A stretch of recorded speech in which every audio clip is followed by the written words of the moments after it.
or if you're tuning in for the first time, welcome. Sophia is one of the staff members here at One Taste and on the Eros platform. And she does many wonderful things. And one of them is she is the host of a podcast called the Everyday Sutra Woman, which is an excellent podcast on the Eros platform. Please check it out if you are interested, if you are one of our podcast watchers. Today, Sophia is going to speak on the topic of creation and sisterhood through the lens of Eros. Without further ado, take it away, Sophia. Thanks, Alicia. Hi, everyone. It's so good to be on here. I have been loving these talks and just feeling and hearing about everyone's journey. So I'm very excited to share some of my story and the topic of creation and sisterhood. There's so much that I could talk about inside of those topics and many other topics. Eros has been such a rich path for me in my life, and sharing it is just one of the many blessings that it offers. So I'm really excited to be here today and see some people that I love here on the Zoom. I know that we're also on Instagram Live and a couple other places. So hello and welcome to everyone, all the people that are joining now. Welcome, welcome. I'm going to be talking about creation and sisterhood. So I'm feeling particularly inspired today because we just hosted a women over dinner here in Harlem last night with over 100 women in the room. We also live streamed it on Zoom and had people on Instagram and other platforms. So I think we had a total of 200 or 300 women tuning in or in the room. So it was really powerful and incredible. And that's one of the projects that I work on inside of the erotic community. If you don't know what Women Over Dinner is, it's amazing. It's a big initiative of our women's movement. It is a nonprofit, and the aim and the mission is to remind women of their power. And our vision is a world where women's power is not just remembered, because women come to Women Over Dinner to remember their power, but not just where it's remembered, but where it's expressed, which is what inspired me to think of the topic for today of creation, because I have been on the path of Eros for almost 10 years. It'll be 10 years in January. And what I thought was possible for my life and what I thought I was capable of has been magnified by like 100 times. I've always been a person who had a very big vision of both my life and what I wanted for my life, myself, but also for the world. But I never really knew how to make that happen. Like, if you looked at my life pre-Eros, it was a lot of like I knew how to talk a really big talk and a really big vision, but actually executing on it, I had no idea. Hi, Lucy. But actually, I had a funny moment today with two friends. They were talking about making a video for Instagram. And one of them happens to be somebody who is always like, we want to do this thing, but I don't know how to do it and I can't make it happen. But today she was like, I think that everything we want is possible. So I was joking because she held the possibility pole. And then we have this other friend who says anything is possible. And she was like, I don't think we can make it possible. I don't think we can make it happen. It's not possible. So she kind of switched and did the impossibility pole. And then I said, not only is it possible, but I'm going to be the one to execute. And I did it. And and we were all laughing because it was like, usually I'm the one to say, let's do this huge thing, but executing on it has always been really difficult for me. But I executed today, and that is the power of Eros. So we all switched roles today, which was really fun. But that also inspired my topic today of creation. So we hosted a dinner last night. It was so beautiful. And it is very aligned with the vision that I see for the world, specifically with Eros, on the path of Eros. And it was all kinds of women from all walks of life, who had never, most of them, it was their first experience being inside of a room, with any of us. So it was their first time to a woman over dinner. They didn't know us. And the reflections at the end were just incredible. There was a woman who said it felt like a mystical experience. Like, she's like, I came just to have dinner with women and I had a mystical experience and I had no idea that that's what I would feel. Another woman was talking about her faith, um, and how she always thinks about the story. I don't know if you know the story of Mary and Martha. And this actually really relates to my personal journey. If you know the story of Mary and Martha with Jesus, where there's this one scene where Mary is sitting at the feet of Jesus and just kind of soaking in his wisdom and listening to him. And then Martha's running around in the background, like getting them food and doing all these things for them and taking care of them. And she gets kind of angry, like, she says to Jesus, why does Mary get to sit there while I'm running around doing everything? Why can't she help? And I'm probably not going to tell the story exactly right. So if you're like somebody who's, very interested in perfect details, I will not be providing you that today. But the feeling and the translation that I always get from this story is Jesus basically says, like, you don't understand what Mary is doing. And, her sitting and receiving, like the woman being in the receptive position, is the most honorable position. But then the thing that I always think about too in that scene is that Martha, if she were in her highest, if she actually knew who she was and felt her value, she could see that she was not any different than Mary. Like, being in the service position is not less than or inferior. And that is something I would never have said that before the path of Eros, before finding Eros. I would have been like, I would have walked into any room and I would have said, okay, I'm going to tell you exactly who's at the top and who's at the bottom. Okay. And I want to be above the person at the top.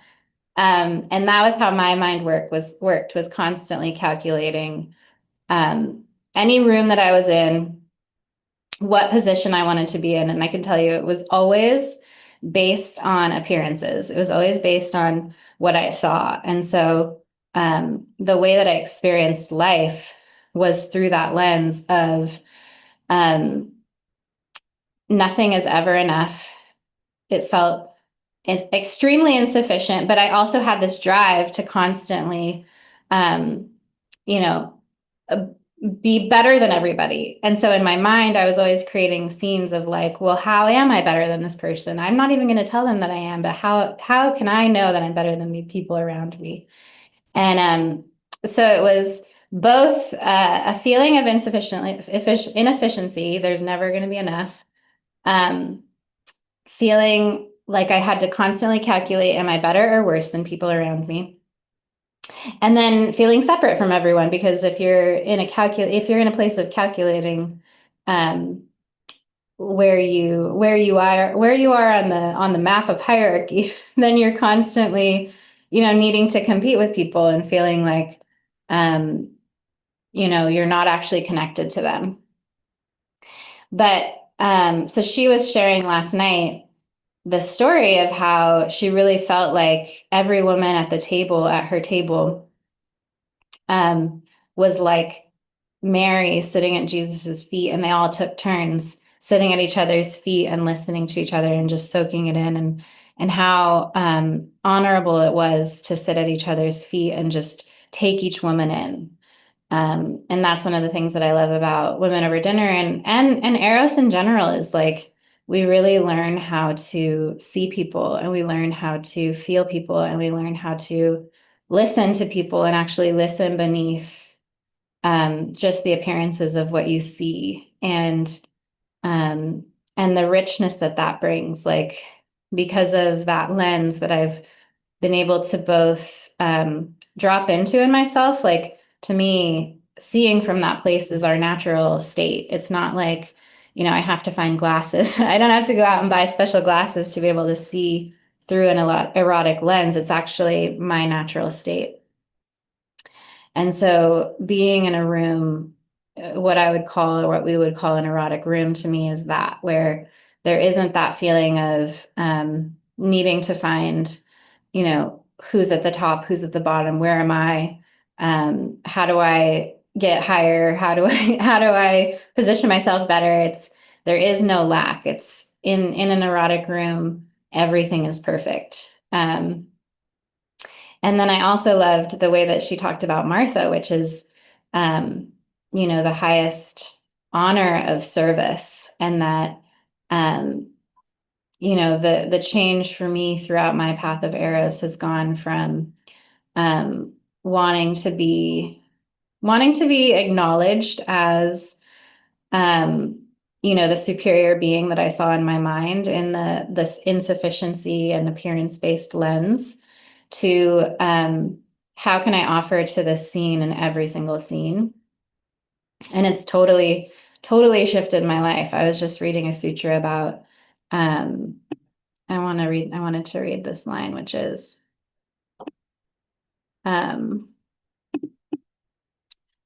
Eros is the more that we are all looking for, but it works in mysterious ways. It gives us more by having us exchange excess for quality. That's a line from the sutra from volume 1, Sutra 76. It's called Eros Calls Us Back Home.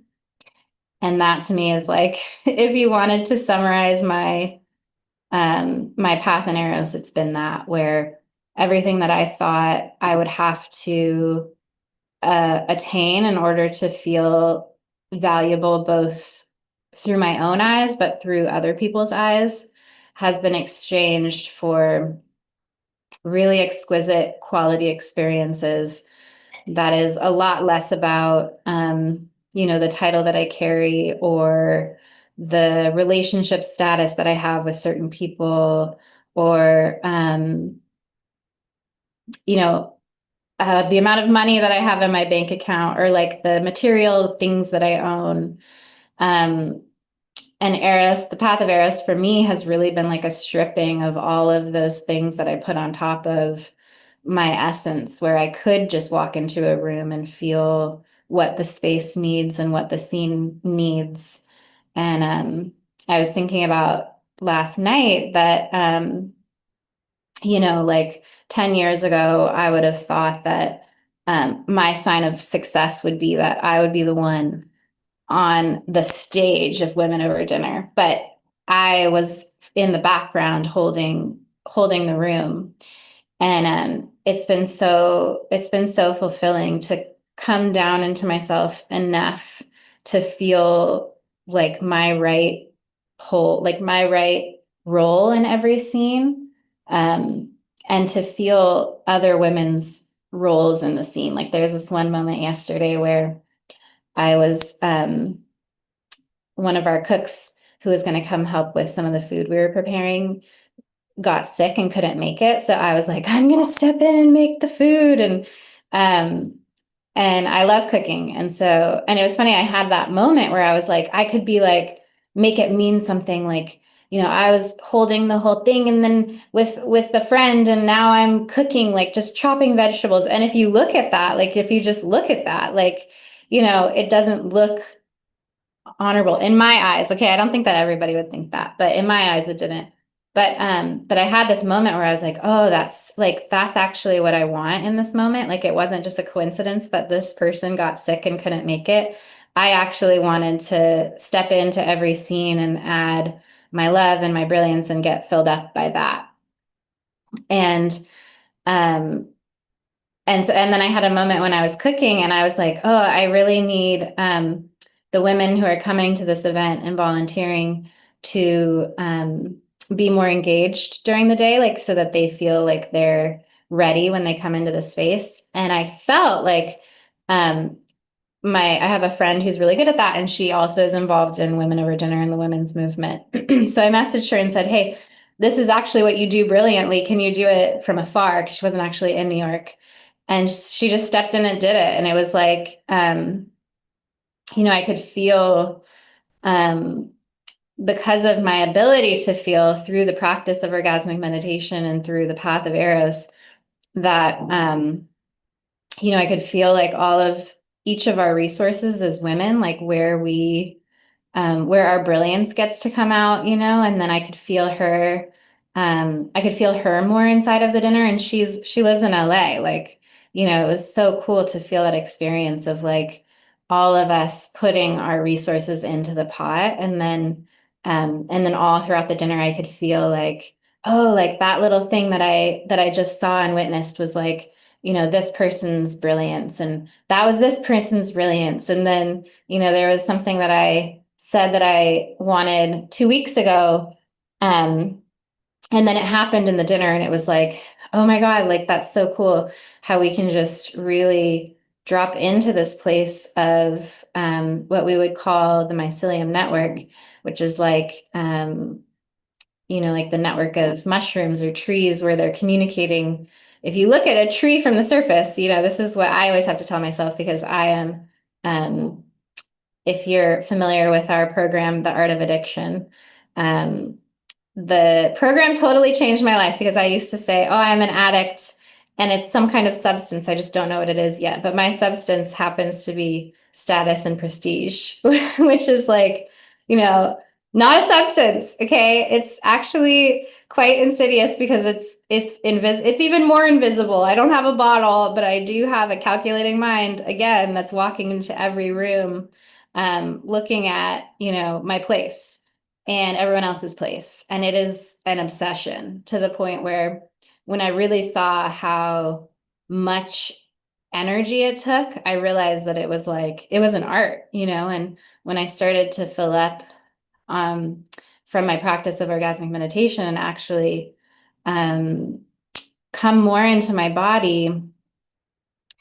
I started to have this experience where it was like everything, all of those places of insufficiency got filled with absolute sufficiency. Like it kind of became the opposite, where I went from there will never be enough to like, oh my God, there is so much. How will I ever share how much is actually in this woman that wants to be poured out? Um, and I know that I'm going all over the map, so hopefully everyone's tracking, but this is this is a recent discovery. Actually, it's not a recent discovery, it's a recent admission that I've had. I started making videos on TikTok, and I always had this desire to learn the tools that would help me express myself, that would help just my expression come out further. And I spent the last year training with Maya, if you know Maya, and she is the head of our creative department. And I spent the last year training with her, and she taught me so many tools for creativity. And I told her the other day, I realized that it wasn't that I always had this fear that when I opened this channel of creation inside of me, I would actually realize that I was A, really bad at it, B, had nothing interesting to say, or like, no wisdom, and that no one would want to hear what I would say. And then I started to open it, and I realized it is actually that I don't know if I can keep up with how much there is that wants to be expressed and shared. It was like a total flip from, is there enough, or will it be received, or is it good enough, to like, can I actually get to a place where I can be like thought to action? Like I hear something, I hear a desire, like, oh, there's this message that I want to share with women. Can I actually get it out fast enough in the way that it wants to come through me? And so that was a really cool switch. That's like, and that to me is the path of Eros, where it's like every lack, or um, every spot of insufficiency gets filled with absolute sufficiency. And it's like, it becomes more about how much can I pour out?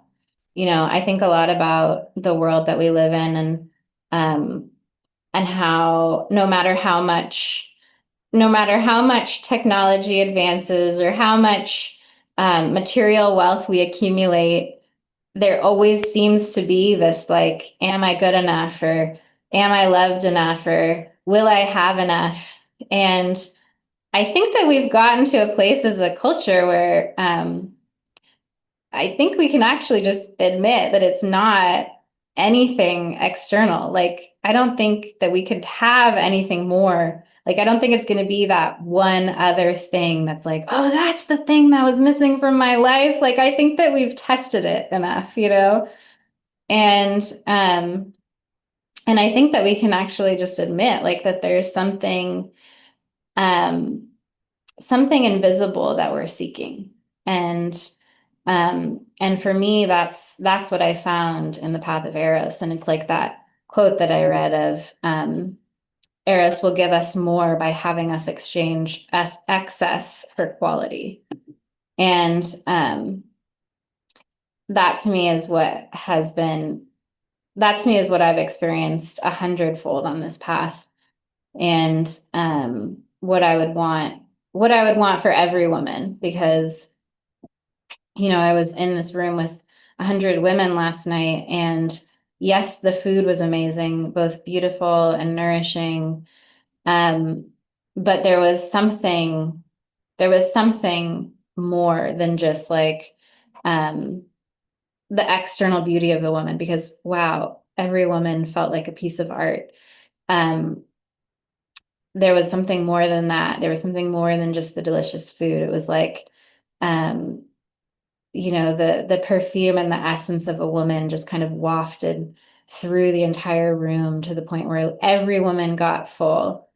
And the fact that I could stand in that room, I was going to say sit, but I stood. I walked around, I was running around a lot.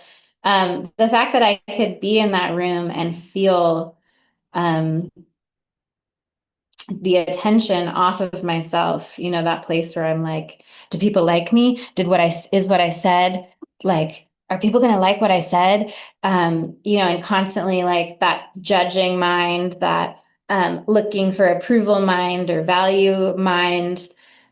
I think that we are constantly diagnosing ourselves like, oh, I have anxiety. I used to say I had anxiety. I remember I just posted a video of this. I had a panic attack right before I learned how to And I remember the path of being like, I could either go to a doctor, get medicated. He could tell me, or he or she could tell me what's wrong with me. Um, it would probably be something like, oh, you have overstress syndrome or something. And I tell you what, I was not overstressed. I was underextended. But I remember that path of like, okay, I could either look to somebody outside of me to tell me what's wrong with me, or I could just say like, I don't think there's anything wrong with me, but what is happening? And can I let go enough to trust my body to tell me what it is that is wanted? And that to me is the practice of orgasmic meditation, is like, if we can't, if we don't have something that brings us deeper into our bodies, like, how can we know what it is that's happening in our bodies? And everything in our reality, everything in our world, everything in our lives is a result of what's happening in our body. We think it's the other way around. We're like, my work life stresses me out, or my work environment stresses me out, or my family stresses me out, or it's too much. Everything out here is too much, or there's too much news, there's too much war, there's too much anger, there's too much fear. And we think that it goes that way, right? Like, something happens and our bodies are affected, but it's actually the other way around. Like, my whole world starts right here. And so if my whole world starts right here, well, actually maybe a little below, but you can't see me. But if my whole world starts here, how can I shift to see my impact, like every feeling that I have, every thought that I have? How can I shift the lens from like the world out here? I just have to change the world out here enough to regulate this. how can I shift it to like becoming, putting my attention here enough to understand what's happening in my body, what my body wants, what my being wants, the desires that I have, what my purpose is, what my brilliance is, where my genius is, and then create the world like the other way around, you know? And that to me has been my experience, my experience in the path of Eros. And that to me is what orgasmic meditation is. It's literally a practice where I get to connect with another person and track my nervous system. Like I become a scientist or an artist of my own body, every part of my body, like both physically, spiritually, emotionally, psychically, like every single aspect of my body. I become both the doctor and the scientist and the artist and the lover and the liver and everything, not the liver like the part, but like living liver. Um, and and I get to create, and I do create my reality. And I think that if we were to shift our perspective, our whole world would change. And yeah, that's been my experience in the path of Eros. And so I got to stand in this room of women and be what this woman reflected as. She called us all who were serving in the room Marthas. And I really love that. I really love that. You know, I got to be a Martha. And before Eros, you know, like we could say, you know, there's like before Christ, BC, but now we say before Eros, BE. I would have wanted to be like, you know, the queen of my kingdom. I wanted a throne. I didn't really care where or like how big my kingdom was, just as long as I had one. And then coming into Eros, there's this like absolute relief of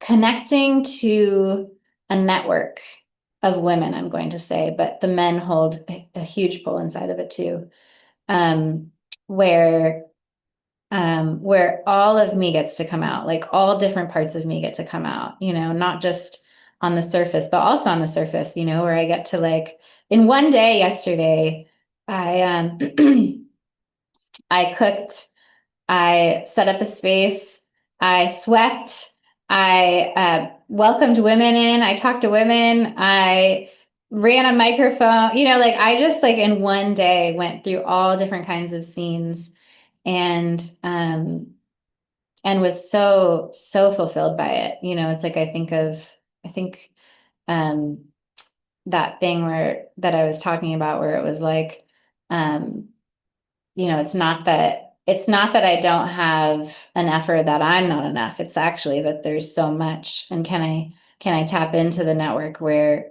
that so much gets to come through me? Um, and I'm not, you know, I'm not like conquering anything or ruling anything, but I'm actually a part of something. I think that is what has been most fulfilling for me is that I get to be a part of something. And as I become a part of something, um, all of me gets to come out in a way where that need for recognition or approval gets dissolved into this desire to offer. So I think that's where I'll leave it for today. Thank you so much for letting me share today. Yeah, it's so funny. Like after Women Over Dinner, I always feel so uh full, both full and emptied at the same time. And so it's really gratifying to come here and just share my story and my experience. And thank you all so much for your reception and listening and being here. And if you are here, then I assume that some part of Eros calls to you. And we are the 1%ers. If Eros calls to you, then we're part of the 1%. And it doesn't matter anything else in your life other than, your desire to be here and all of us to be here together. So thank you. Thank you so much, Sophia. It's a beautiful talk. And the timing really is excellent that you're able to share about the beautiful Women Over Dinner event we had last night. It's so powerful. So great to feel your joy and transmission and your experience being inside of it and helping to create it. Does anyone have any questions for Sophia today? We always leave room to take a question or two before we transition to reflections. Anybody in the Zoom or on social media, if you have a question, you can raise your hand, let us know. I'll give just a moment if you've got a question. If not, we can begin our transition towards reflections for the afternoon. Well, we can transition to reflections, and then I will mention our class that we have coming up tomorrow. It's called the Introduction to Orgasmic Meditation. It's an online class. It's free, and it starts tomorrow in the afternoon, Eastern Time, 1 p.m. It's several hours online. There's a few more spots open for it. If you have been interested in learning about orgasmic meditation, you can register. I'll post the link here and share it with friends. It's a great introduction. And that being said, we'll move to reflections. Russell, do you have a reflection for Sophia today? Hi. There's one of the last lines you said was sort of, there's a similar thing in improv where you're where you just go out and you don't know if you're going to be funny or useful but you know after a period of time that you're going to be held by everybody else because they'll take care of you. And there's this quality of like, will I ever be enough? And the fact is that there's so much out there, and that what you need to do is to be open and let what is out there, show. Let it be visible through your presence. I just really like that. Thanks, Russell. Nice. Any other reflections? I have one I can go while other people are thinking. Muriel, let me give one quickly and then I'll let you go. Sophia, I appreciated the entire talk, and specifically you brought up a point. You experienced it yourself and you can see it. I really appreciated where you mentioned, that you felt anxiety and you could have gone and gotten a diagnosis that you were like, too stressed. But the truth of it is that you were underextended and you had all this potential creative energy that you weren't using. And so you were experiencing it as anxiety. And I think that is like such a huge point that I want all of society to understand and recognize. We don't need any more medication. So thank you for that. Thanks, Alicia. Mary, you got a reflection for Sophia? Yes. Hi, everyone. Oh, I didn't know that was my background, but I guess I am by the bridge. Hey, everyone. I just wanted to echo Sophia's sentiments on how beautiful it was. And when LaWanda stood up, she was sitting at my table and she was just so deep and prophetic. It was an honor. I mean, every woman, you gain something when you come to the dinner. You always think, at least I think going in, what can I offer? And can I offer my best self to make everyone feel welcome? And though that is affirmed at the end, I end up gaining so much more from the women there. But Sophia, you said one portion where you're almost like, I wanted to be at the throne of my life. I don't know which throne, but somewhere. And you are very much, when I walk in, at least, and from the very beginning of me coming to Women Over Dinner, you are a star. You shine, you welcome, and you've made me feel nothing but embraced. So I hope you know that, and I'm sure I'm not the only one who feels that way. Thanks, Mary. I love you so much. Thank you. Love you. Beautiful. Lucy, have a reflection?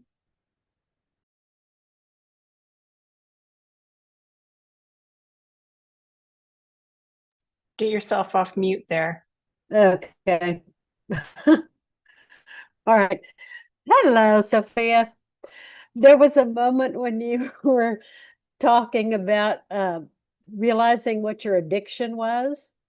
And my hearing is so bad I couldn't hear exactly what addiction that you identified, but it was like it opened a door for me to like, oh wow, that could be an addiction. I wonder, where I could go with that in my understanding of myself as, what I'm addicted to food. I know that and several other things, but I thought, I wonder if I'm addicted to anything else. So thank you. And I also appreciate your vulnerable share about how you held yourself when you judged other people. I'm paraphrasing, thinking yourself either superior or inferior, and how that kept you apart. And I've done that so much of my life. So thank you. Thanks, Lucy. Wonderful. Last chance. If you have a reflection, if you're on, you'd like to do a last reflection. And if not, we'll close the Eros talk for the day. Thank you all so much for coming. It's Friday, so you'll see us back on at this time slot on Monday. We are working on some new formats. So if you are interested and curious, please do tune in. As always, we'll be back on Monday. Thank you again, Sophia, for talking about Women Over Dinner and your, all of the wisdom that you shared. And